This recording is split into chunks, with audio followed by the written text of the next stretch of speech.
2012 সালের পর প্রথমবার আইপিএল জয় দিয়ে শুরু করেছে তারা, কিন্তু পরবর্তী 4 ম্যাচে টানা হেরে লিগ টেবিলে তলানিতে মুম্বাই ইন্ডিয়ান্স। বৃহস্পতিবার ঘরের মাঠে পল্টনদের 7 উইকেটে হারালো পাঞ্জাব কিংস। তবে দল হারলেও এদিন সেঞ্চুরি হাঁকিয়ে একাধিক নজিরের নাম তুললেন Mumbai opener Quinton de Kock. Mini নিলামে বেস প্রাইস 1 কোটিতে প্রোটিয়া ব্যাটারকে স্কোয়াডে ফিরিয়েছে মুম্বাই ইন্ডিয়ান্স, কিন্তু প্রথম 4 ম্যাচে একাদশে জায়গা হয়নি ইনফর্ম এই ব্যাটারের। শেষমেশ চোটগ্রস্ত রোহিত শর্মার বদলি হিসেবে পঞ্চম ম্যাচে সুযোগ পেতেই সেঞ্চুরি। 60 বলে 112 রান করে ডি কক একাদশে তার জায়গা চূড়ান্ত করলেন বলা যায়। তৃতীয় আইপিএল সেঞ্চুরি হাঁকানোর দিনে একাধিক নজিরেও নাম তুলে ফেললেন প্রোটিয়া স্টাম্পার ব্যাটার। পিছনে ফেললেন মহেন্দ্র সিং ধোনি, রোহিত শর্মাদের। দেখে নেওয়া যাক কোন কোন নজির এদিন ওয়াংখেড়েতে এলো ডি ককের ব্যাটে।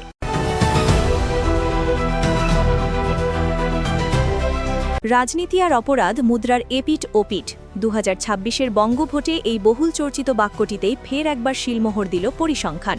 রাজ্যের আসন্ন বিধানসভার নির্বাচনের প্রথম দফার যে ছবিটা সামনে এসেছে তা থেকে পরিষ্কার যে গণতন্ত্রের উৎসবে যাদের নিজেদের প্রতিনিধি হিসেবে বেছে নেওয়ার কথা ভাবছেন বাংলার মানুষ, তাদের অনেকেরই অতীত ইতিহাস শুধু কালো নয়, রীতিমতো রক্তমাখা। খুন, ধর্ষণ থেকে খুনের চেষ্টা ও তোলাবাজির মতো মারাত্মক অভিযোগ রয়েছে তাদের বিরুদ্ধে। এডিআর-এর পরিসংখ্যান বলছে, দাগি বা ফৌজদারি মামলা থাকা প্রার্থীদের টিকিট দেওয়ার দৌড়ে রাজ্যের শাসক দল বা বামেদের পিছনে ফেলে অনেকটাই এগিয়ে রয়েছে নিজেদের পার্টি উইথ আ ডিফারেন্স বা পরিষ্কার রাজনীতির দাবিদার ভারতীয় জনতা পার্টি বা বিজেপি।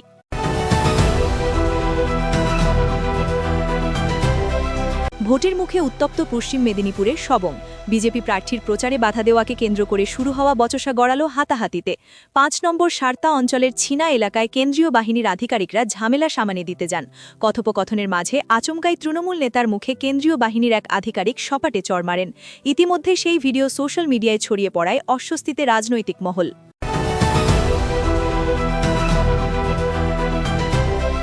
দিনের তাপমাত্রা স্বাভাবিকের নিচে থাকলেও অস্বস্তিকর আর্দ্রতাজনিত গরমের অনুভূতি রয়েছে।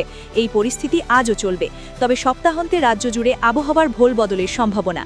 আজকের আবহাওয়া যেমন থাকবে, আজ শুক্রবার দিনের আকাশ আংশিক মেঘলা থাকবে। বিকেলের পর সন্ধ্যার দিকে কালবৈশাখী ঝড়ের সঙ্গে বৃষ্টির সম্ভাবনা রয়েছে বেশ কিছু জেলায়।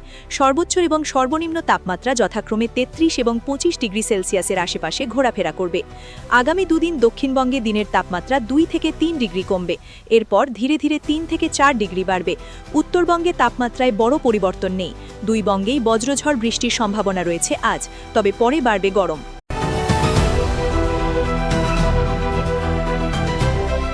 বিশ্বব্যাপী এআই-এর চাহিদা বাড়ছে, পিছিয়ে নেই ভারতও। কৃত্রিম বুদ্ধিমত্তা ইনফ্রাস্ট্রাকচার তৈরিতে বিশ্বের মধ্যে অন্যতম গুরুত্বপূর্ণ স্থানে থাকবে ভারত। চলতি বছরের দিল্লিতে অনুষ্ঠিত হয়ে যাওয়া এআই সামিটে যোগদান করে এমনই দাবি করেছিলেন একাধিক টেক জায়েন্টের শীর্ষকর্তীরা। এবার স্ট্যানফোর্ড ইউনিভার্সিটির তরফ থেকে জানানো হয়েছে, এআই মডেল প্রস্তুতকারী এবং ইনভেস্টরদের সংখ্যার হিসেবে ভারত দ্বিতীয় স্থানে রয়েছে, প্রথম স্থানে রয়েছে আমেরিকা। স্ট্যানফোর্ড ইউনিভার্সিটির তরফ থেকে এআই ইন্ডেক্স 2026 রিপোর্ট প্রকাশ করা হয়েছে সোমবার 13 এপ্রিল 2026। ওই রিপোর্টটি তৈরি করেছে ইউনিভার্সিটির institute for human centred artificial intelligence বিভাগ। সেখানে জানানো হয়েছে 2025 সালে এআই অথার এবং ইনভেস্টর সংখ্যা আমেরিকায় 2,20,520, আর ভারতে সেই সংখ্যা 50,460। তৃতীয় স্থানে রয়েছে জার্মানি, তাদের মোট এআই অথারের সংখ্যা 48,520।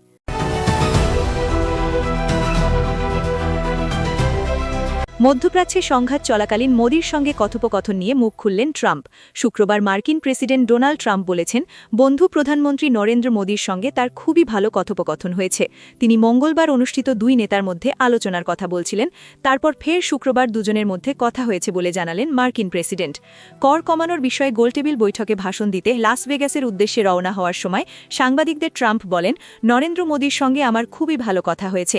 আমার ভারতের বন্ধু এবং তিনি দারুণ কাজ করছেন। আমাদের মধ্যে অত্যন্ত চমৎকার একটি কথোপকথন হয়েছে।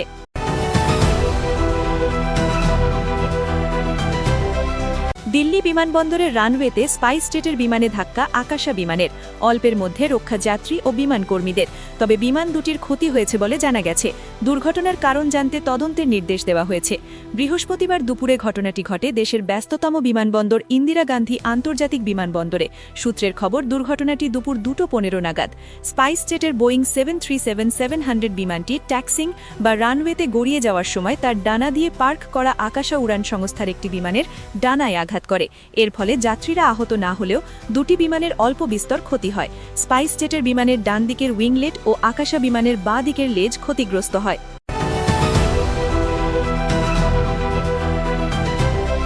ইডির তলবের পর এবার আয়কর তল্লাশি তৃণমূল বিধায়ক দেবাশিস কুমারের বাড়িতে।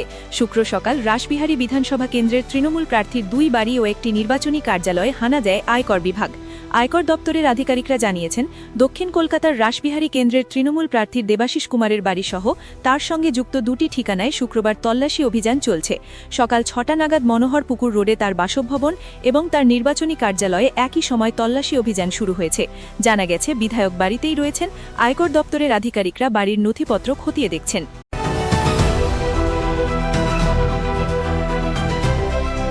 তিনবার পিছিয়ে পড়া স্মরণীয় প্রত্যাবর্তন। লক্ষ্মীবারের সন্ধে যুবভারতীতে বিপিন সিং আলওয়ার আলীদের লড়াই পুরনো ইস্টবেঙ্গলকে মনে করাচ্ছে ইস্টবেঙ্গল। জয় এলো না ঠিকই, কিন্তু প্রথমার্ধেই 10 জন হয়ে যাওয়া ইস্টবেঙ্গলের কাছে এই ড্র জয়ের চেয়ে বোধহয় কোনো অংশে কম নয়, যা 8 ম্যাচে 15 পয়েন্টে তাদের তুলে আনল প্রথম দিনে। খেতাবি লড়াইয়ে ভালোভাবেই রয়ে গেল অস্কার ব্রুজন অ্যান্ড কোম্পানি, কিন্তু ফলাফল ছাপিয়ে হাই ভোল্টেজ ম্যাচে আলোচনার কেন্দ্রে মিগুয়েল ফিগেরেরা লাল কার্ডে। মাথা গরম করে ব্রাজিলিয়ান মিডফিল্ডারের মার্চিং অর্ডার পাওয়ায় ফল ভুগতে পারে লাল হলুদ। তবে ম্যাচ পরবর্তী সাংবাদিক সম্মেলনে এ ব্যাপারে বিস্ফোরক অভিযোগ করলেন ইস্টবেঙ্গল কোচ অস্কার ব্রুজন। বৃহস্পতিবার যুবভারতীতে ইস্টবেঙ্গল প্রথম গোল ফিরিয়ে দেওয়ার পরই বিতর্কের সূত্রপাত। বল দখলের লড়াইয়ে গিয়ে বচসায় জড়িয়ে পড়েন আশিক কুরুনিয়ান ও মিগুয়েল ফিগেরা। সেই সময় দুজনের মাঝে চলে আসেন বেঙ্গালুরু এফসির সহকারী কোচ। মিগুয়েল আচমকা তার গলা ধরে সরিয়ে দেন। পরবর্তীতে মিগুয়েলকে লাল কার্ড দেখিয়ে বের করে দেন রেফারি।